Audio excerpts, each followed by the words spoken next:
Welcome to the Log Jam. Another great week this week in the League of Gentlemen. We have a really great show for you planned out. We have a special guest, Joel, who we didn't think we were going to get because of obviously infant issues, and we understand the baby thing. But we actually ran into him, so we have Joel here today, which is going to be amazing. Joel. We're also going to do, of course, all the recaps of each game, highlighting all the wins and losses from every team. We also have a special midway award segment planned for you tonight. Yeah. We're going to talk about the station of the league. We'll talk a little bit about its history. But for right now, it looks like the league has a solid foundation and a roiling underbelly. It really does. There seems to be, obviously two teams at 6-1 now sitting up top, making their plans for the dance. Two teams of 1-6 at the bottom, really holding on to the basement, and then the Log Jam. The Log Jam, right in the middle. Some mixes and matches. A lot of teams with the same points. One exact to the 10th tie. Yeah, that's crazy. Yeah, it is crazy. So lots of excitement. We got a great show planned for you. Without further ado, let's get into the this week's matchups. Weekly matchups, week 7. And we have a huge revenge matchup this week. The Pimps at 6-1. Their only loss this week came to the Hebrew Hammers. Had a chance to get back at him this week, and boy, howdy did he ever. A 193-121 slapping. You really got ahead of him. Yeah, really all around fired on all cylinders this week. I think the team probably got the update on the bulletin board that we had lost to Ari, ruining our perfect season, and this was the chance to take it all out. And the boys came to play. Gurley 31. Adam Thielen was a beast with 29. Yeah, his 7th straight game with 100 yards, new NFL record. I cannot believe he's not still a Titan, but who am I to say he's still sitting there with 1,100 points, tied for first place, just a little bit behind in points. Both of you guys are having fantastic seasons. The trade was a win-win. The plays that I want to discuss are the two guys that maybe he hasn't started, maybe more than once or twice, but Jarvis Landry, spot start coming up with 26 is gigantic, 10 receptions, TD, I think that could be a bunch moving forward. But the moment that I think fans in Pimpdom have been waiting for, and there will be peace because he has run, and it's possible that maybe Lions fans won't have to cry no more. Well, let's not get ahead of ourselves. There's always a fourth quarter of a game, and it's destined for Lions fans to be crying during that period. But the point is, Kerryon Johnson has arrived. Yeah, he has arrived. He put up 155 yards on the ground. Just beast mode on the Miami Dolphins. And the Rams defense? They just had a great week. Aaron Donald by himself had 4 sacks. They blocked a punt. They had 2 interceptions. They recovered 2 fumbles, and they forced a safety. So they put up 27 points this week. It was, big number. Speaking from past experience, a number like 193, when it is repetitive, probably leads you to a pretty good future. I try to, we're looking at like a 150 average. You're there consistently. On the other side of the coin, we end up with the Hammers getting to 121, which is admirable, but not a lot to show for it. Well, not a lot to show for it. He falls to 2-5. He'll be asking himself some questions at this point. Maybe some trades.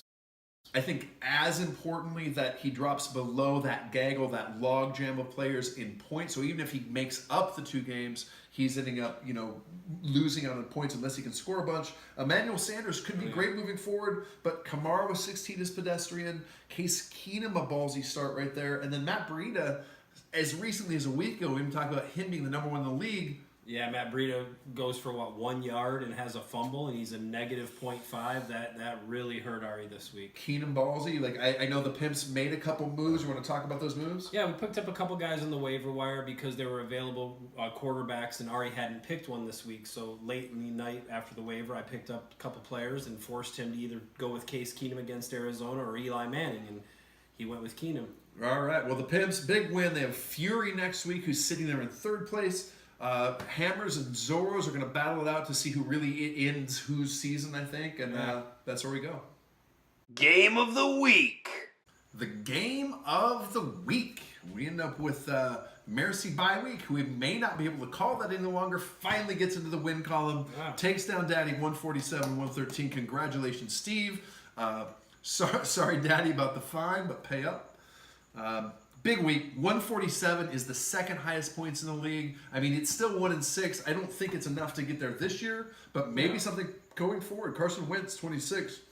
Latavius Murray has a big number. Yeah. OBJ finally shows up, and that John Brown, that old homer, he explodes. It's a kind of a good week. Yeah, I mean, if you look at his receivers, Odell Beckham put up 8 catches for 143 yards and a touchdown, and John Brown had 7 catches for 134 yards and a touchdown. So big production on receivers this week.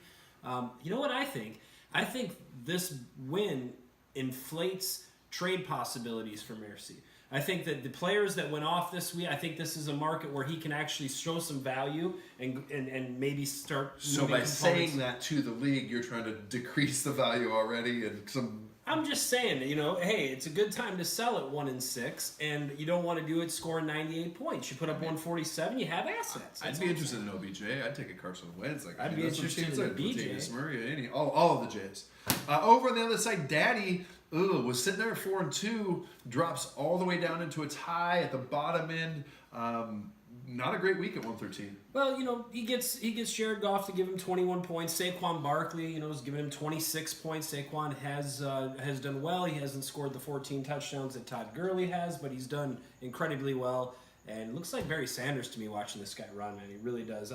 Tariq Cohen had a big week for him in his flex spot. 23 points for him. That's a great play, being a part-time back. It kind of takes some balls to play a guy that's a part-time back, so it's a good move. And then what really kills the week, 0.1 out of your defense, -2 out of your kicker. I mean, it looks good at the top end, at the bottom end, there's just not enough there to win. Next week, takes on Young and Confused, who, in a statistical anomaly, to the 10th of the point, 967.9, 967.9. They're not only tied for third, but that puts a dead heat for the 5th and 6th spot in the playoff. Granted, that doesn't mean anything right now. We're still, 7 weeks away, but... One thing that I think that Daddy, has put out a lot of points. I think he still has a great team, and I still see him in the playoffs. I really do, but he struggled a little bit with that David Johnson selection, because the Arizona Cardinals haven't been able to get going. But James White, he finds James White now on his bench. Shirley Michelle is dead or breaks his leg or whatever. I mean, not too long-term at saying, but yeah, either way. On the other side, bye week, thank you, Daddy, because now I can't get fined next week. I hope not to lose. I hope I get a good shot. I'm going to go... Lucky. We're going to call him Merci Beaucoup. We're going to stick with the original name because, he's earned it. Yeah. 147 is a big number. Congratulations, Steve. Well, this week, the Poway Titans took on Young and Confused. Heavyweight matchup, 2 really heavily loaded rosters. The Poway Titans take this one. Seems to be a theme, although he didn't get high points. Yeah, for the first week of forever. At 134, kind of middle of the pack, but it doesn't matter. A win's a win. 6-1 is playoff position. Yeah, and let's go ahead and talk about his Chargers because we seem to have a theme there. Phillip Rivers puts up 27. Keenan Allen only with 12, but that's okay because he has Mel Gordon. Takes a fucking fine because he can't wake up in the morning and know that Mel Gordon's starting because his... Inside information here. I text Billy and said, hey, make sure you get Mel Gordon. It's a 6 o'clock in the morning game. Just make camera? Sure. On you're camera, admitting I'm telling to collusion. You're no, telling other owners in this league that you're trying to sit and start decisions, and he still can't do it. All I said was, have you seen the hamstring information? This is like a 2 in the morning text. Game starts in 4.5 hours. He texts me back from Shelby's place probably and says, I can't talk right now. I'm with someone. No, he doesn't. But he says, hey, somebody. I got it. I'm going to set an alarm. Wow, 6-1, the luckiest guy in the league. But I mean, takes still the gets fine. the win. It's a statement game. Listen, I don't even need all 9 guys. I don't need a running back. Yeah, Young and Confused. I'm not even worried about you. Deshaun Watson lets him down again. That seems to be a theme at quarterback for him. I mean, 12, whatever it is, 13 points we round up is not going to get it done for you at the quarterback position as we get into the latter half of the year in the playoffs. And also, let's talk about the Sony Michel. Just as soon as he thought he struck gold, take it away. And that's part of the luck of fantasy football. It happens. Next man up. Hunt and Hill took him from Ari. That's another piece off of Ari's teams. Ari could have had a juggernaut this year. He could have. But next week, Young and Foos face Daddy. They're tied in the standings. They're tied for points. They're tied probably for the mom's affection. I don't know about that. Probably way more on Young and Confused than it is on Daddy. But either way. Poway catches the Sin next week. So a pretty good matchup there of two playoff position teams. And Yeah, we'll I mean, see. I got to admit, I'm rooting for the Titans right there. I mean, I'm not probably as big a collusion as you, like telling them who to sit and start, but I am Just rooting for the give Titans that because down. I need to get back into playoff position. Great matchup this week. The Avengers take on the Fury. Both teams in the middle of the pack. Both teams trying to get that W. 137. The Avengers get the win. Benners put up 127. So probably the closest game of the week. Almost a desperation game in Avengersville, falling to 2-5. You're almost losing touch with the people in front of you. Really happy to come out with a win. It felt fairly comfortable. Going into Sunday night, he had all those Chiefs going. Yeah. You never knew what was going to happen. Yep. But Mahomes puts up 44 on you, and you wonder, like, how am I going to scratch and claw back from that? But turns out the Bengals didn't perform. Yeah. I thought I was in Zeke in the afternoon. Could have put me in what I would have thought was Oh, yeah. comfortable distance. He didn't. He puts up 6. But I get Julio tonight, and Julio is Julio. Yeah, and at the begining of if you guys go back and check podcasts from earlier, over one thing we talked about Tom's team was the tight end position. That was an early concern for Tom. He was, either going to make trades or what have you. I think you found your answer there with George Kittle. I've been riding the George Kittle bandwagon. I've started him great. literally every week. I've got Jack Doyle on his reserve. I don't know if I'm ever going to get anything from that, but as of right now, I'm really happy with that. Yeah, the other thing that really sucked for Benner was he decided to start the Buffalo defense against Indianapolis, and I don't know why you would start. I can't believe any Buffalo fantasy piece is getting started anywhere. But we did hear a little bit of a rumor from the Buffalo locker room.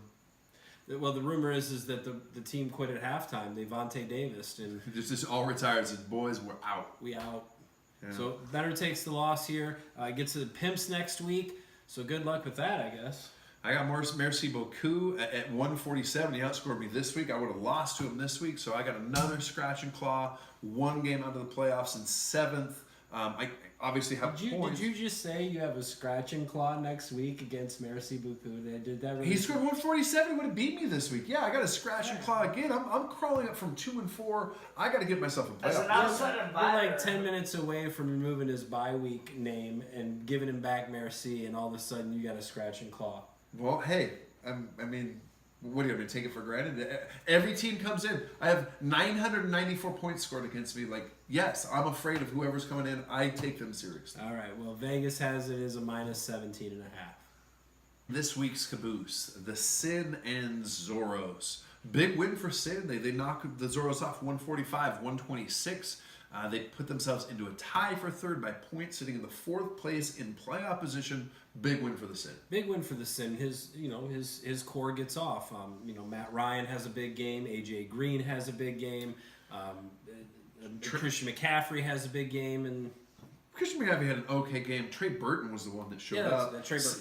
Everyone's looking for fishing for tight end position. He gets a pop off right solid. there. Houston defense comes up with a big number. I think this is the 3rd or 4th week that the Sin have been in consistent winning position, good numbers, and they're there in 4th place. Yeah, they're on the uptrend for sure. The Zorros, on the other hand, here with taking the loss, are on the downtrend. They fall down to the last position in the league. They're in 9th position because of points, but basically fall down to that 1-6 spot. Yeah, could be fire sell. We've already seen the Alshon Jeffrey out there. You see trades from Zorros, but we'll have him on later in the show, so maybe we'll ask him some of those questions, what Absolutely. the trade might be, what's Absolutely. going on. Looking forward to it. Kirk Cousins, Ken and Drake, maybe there are some trade pieces on that roster. Absolutely, and again, the 2nd week in a row, 3rd week in a row, I'm encouraging Joel. This is the time to start moving those pieces. Give us a phone Which call. you can. Lions are open to the Call some Avengers and Pimps guys. headquarters for sure. Yeah, we'll talk about it. So after 7 weeks, the league shakes out, and the standings are the Pimps and Titans at 6-1. Fury, Sin, Daddy, and Young all tied at 3rd place. Yeah, and they're all in the playoffs at 4-3. The Avalon Avengers just on the outside, looking in at 3-4. In 8th place, the Hammers fall to 2-5. The Zorros dip down to 9th place or stay there at 1-6, and they're right there with the Merci Beaucoup, who is also 1-6. All right, this is a segment that we finally come to. It's midway of the season. We like to call this segment Midway Awards. Yeah, we're gonna do some awards. We did a very scientific. We had a vote. We calculated. There was an aggregate. We came up with the answers to the questions that people wanted to know. Very scientific. First one up, best season. So best season so far in the League of Gentlemen. The Pimps, I don't think there's any question about that. We know you're on top of the standings. We're honored. Made some great preseason moves. We don't know what it means moving forward, but I don't see any signs of weakness. I think it's a well-earned award. Yeah, I appreciate it. Let's go. That brings us to the worst season. The worst season so far goes to Lord Have Mercy on my Buku. He is having a terrible year, but what is more terrible is the unbelievable use of his name. Like this is he came in with a fantasy football team name of Lord Have Mercy on my Buku. Right. We shortened it as a League Two Mercy Buku. Like ESPN shortened it because they only have a 20 character limit. But now we're finding him in Worst Bag of Poo and Poo Bag on Dango Fire, Worst Team Ever. Worst all which Mercy probably Bye are actual relevant, but I think Mercy. The question is the League of Gentlemen a league where you have to change your name?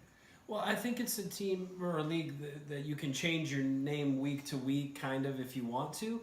But if you win a championship, then you have the right to do that. Well, you can't say the that. trademark name goes on the trophy. Can't say that either because the Hammers have always been playing with the Hammer theme, going to rubber mallets when they're not okay. Yeah, but when hell Squeaky froze over toys and they the won worst. the league championship, Then he it's earned that Hebrew right. Hammers on the trophy. So there has to be a trademark name that would go on a trophy. Will that even fit on the trophy? That's what she said. Who knows? So Lord have me worst season so far, most points. This week is going to be most points, and this is big surprise, the Pimps. The Pimps. Moving forward. Oh, that's least it. points. You're Least points. Merci. See, there it is again. We got the terrible name. He is having a terrible year. He did put up the second most points this week, but I don't think there's any way about it. Most points against. This is a big category generally. Yeah, it's kind of like the unlucky category. You know, you don't choose this, but other teams blow up. And if you're that guy, like every time I play somebody, they blow up, Yeah. and it's just that unlucky season. I think this is that. It's fun to talk about, like, I don't have that good a defense because the team's scoring me, but we all know it's luck. And most points against it this week, the Zorros. The Zorros and that's to taking the shit end of the 1152. Almost more than the most points scored in the league on the high end. Tough luck for Zorros. Brings us to best draft pick. Now, this took some voting. We had to actually go back and forth twice to finally get this. But the winner, and I don't know, I didn't see it if you didn't see it. Ernst & Young tallied this, so we haven't seen this yet. Oh, this is who I voted for. The winner is Patrick Mahomes from a Las Vegas hotel room. Best pick of the draft. Yeah, with BCG. The next pick, bold prediction. Bold prediction. Ari makes the playoffs? Well, that's not a bold prediction. That's a stupid prediction. It says right there, submitted by Ari Case. How did that get It's in there? not my handwriting. I didn't put that in there. I don't know. He was here last week. He probably got it in there. Good one, Ari. Good one, Ari. Okay, so that brings us to a category both of us are looking for: worst uniforms. Worst uniforms in the league, guys. Get ready. The worst uniforms in the league go to. Well, I don't know that this is. I think it's the obvious answer. They made the big marketing ploy this week. They went with pink. They went with a lavender. There's kind of an orange stripe. It's a mess to look at. The league has voted. Others have voted. The color scheme's broke. Overall, the mascot's a joke.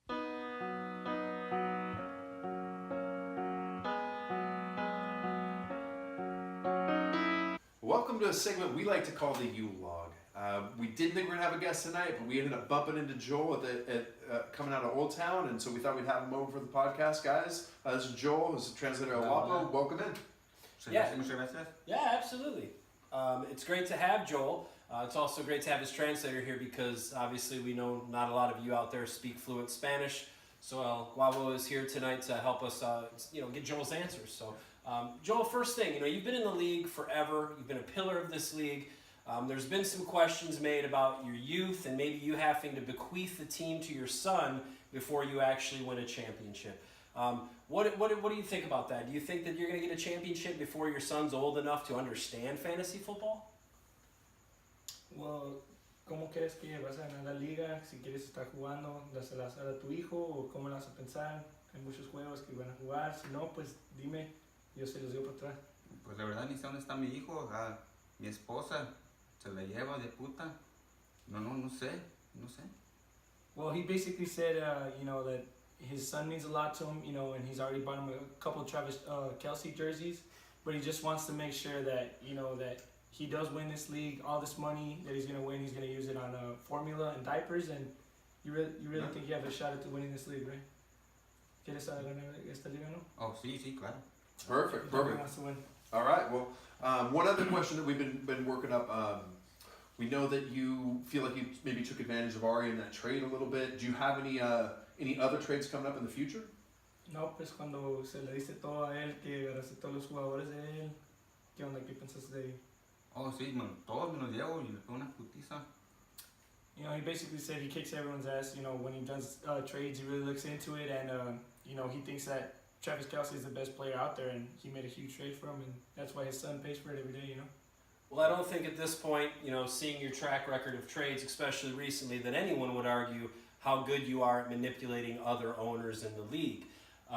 But last question for me anyway is the Zorros, I see them as an up-and-coming team. I see them as a team, especially with what they've acquired through next year's draft and otherwise finishing off the season. I'm sure they'll continue to make moves to become strong. Is there anything in your back pocket that you're looking at, something special to shock us with in maybe next year's draft? Hay algo que vas a hacer, que vas a tomar toda la liga, las vas a ganar a todos. No puedes pensar, pues, you know, unas cosas que le des a tu niño y todo, pues, que lo haga. Pues me acuerdo de los zorros, me senté en mis huevos y dije, ¿te acuerdas de esas veces? No, ¿te acuerdas de esas no? So he said that, you know, when he was doing all these trades, he sits on it every night. He's feeding his kid. You know, it means a lot to him when he's in his arms, but he said he can see the trades happening while he's feeding his kid. You know, and since his wife doesn't really breastfeed him anymore, he has to take that ability to actually be the actual father that he is to get these trades going. It's a weird strategy, but, you know, my client does really well in these leagues. Well, I'm sorry to hear that she's not breastfeeding you anymore. That's sorry to hear that. Que no está bien. Oh, sí, sí. He said he understands. Well, Joel, we know you've never had your name on the trophy before. It doesn't look like this year is going to be the time.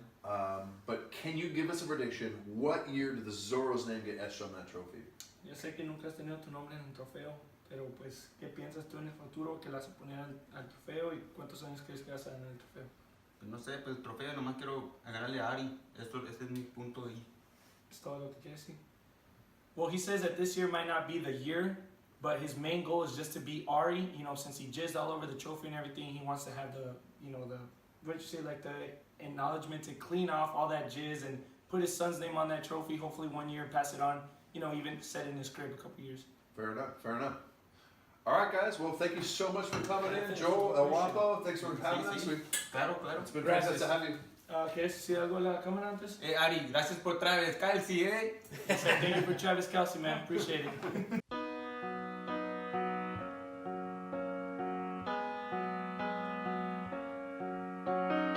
Thank you, everyone, so much for tuning in. I don't know if you have a good time. We have a fantastic time doing it.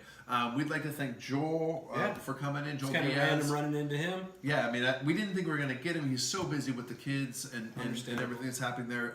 We appreciate that time out of you. Week 7, it's halfway through. It's a big good luck, everyone coming up. There's a lot of action coming up in the League of Gentlemen. Yeah, good luck in week 8, everybody, and thanks for joining us once again. Subscribe if you haven't.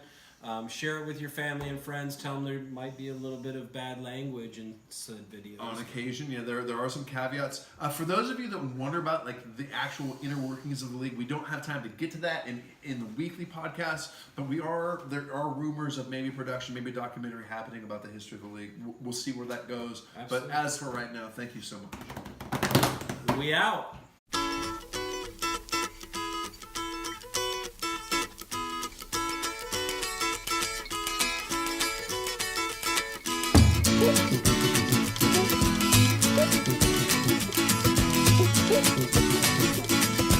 Well, thank you so much for turning into the Log Jam. It was absolutely a great time doing it. It was amazing. We ran into Joel. Thanks, Joel, for coming out. Random. Yeah, it was great.